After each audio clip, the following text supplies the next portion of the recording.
kuhusu hekima. Na ni kweli Magi vile umesema, wanaume ndio hao. Kwanza kuna wanaume ambao wakikutongoza hawarudi nyuma. Yaani kesho anakuja, hawachoki bwana. Si sawa? Kuna watu wana bidii. Umemwambia no, lakini kesho yuko hapa, dada bwana nisamehe dada. Na umemwambia yaani unacheza na wanaume.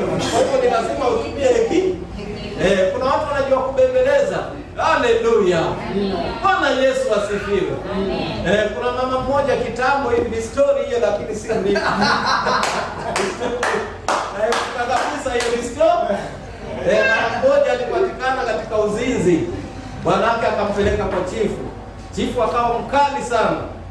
Chifu ni mkali, kwa nini mama umetenda jambo kama hili la uzinzi mama? Chifu ni mkali.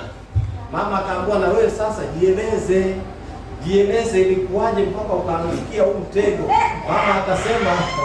Mama akamwambia chifu, huyo jamaa anabembeleza bwana.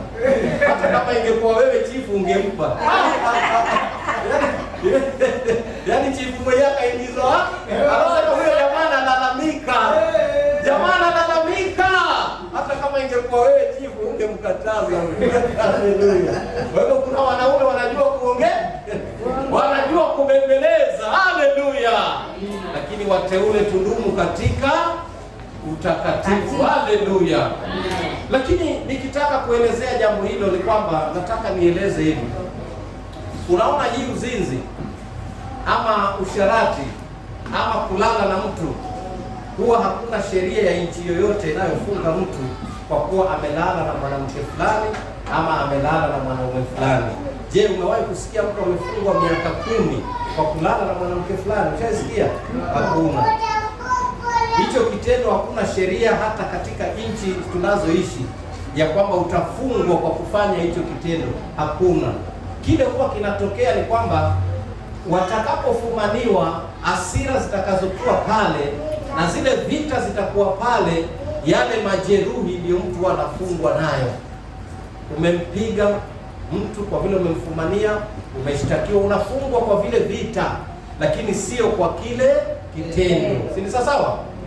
Umekuta mke wako na mtu ukampiga yule mtu, umechukua sheria mikononi, sasa utafungwa, lakini sio kwa sababu ya kile kitendo. Nenda Shimo la Tewa, nenda kotini, uliza mtu alifungwa miaka 5 kwa kulala na mke wa mtu au mume wa mtu. Hakuna sheria hiyo. Si ni sawa? Hakuna. Si ni sawa? Kile kitatokea ni yale majeruhi yako pa. Kile kitafanyika, vile vituko vitafanyika pale, ndio itafanya mtu afanye nini? Afungwe. Si ni sawa? Pigia Yesu makofi.